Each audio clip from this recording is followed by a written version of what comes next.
hundreds if not thousands of babies born with irreparable birth defects. Adults suffering from serious and potentially fatal neurological problems. All of this suspected to be caused by a mosquito-borne virus that has been spreading explosively throughout the Americas, prompting the World Health Organization to take drastic action. I am now declaring that the recent cluster of microcephaly and other neurological abnormalities reported in Latin America, following a similar cluster of French Polynesia in 2014, constitutes a public health emergency of international concern. Here in Brazil, where the Zika epidemic has hit hardest, the emergency is already in place, even as authorities come under fire for not acting fast enough.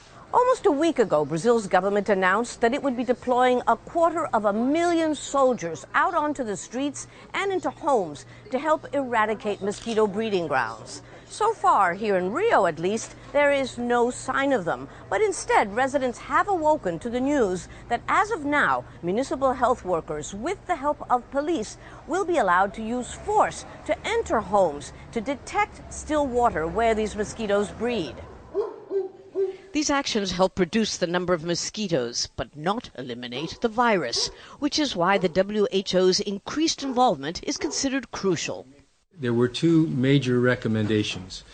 These were surveillance for microcephaly and other neurological disorders needs to be standardized, and particularly in areas where Zika virus transmission is occurring.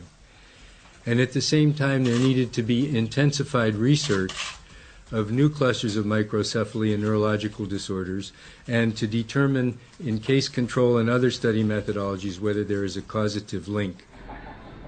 The increased scientific and financial help from the international community cannot come fast enough. Many of the most impacted countries, like Brazil and Venezuela, are in the middle of an acute economic crisis. And as Zika spreads towards the United States and perhaps beyond, the race to find a permanent solution is just beginning. Lucia Newman, Al Jazeera, Rio de Janeiro.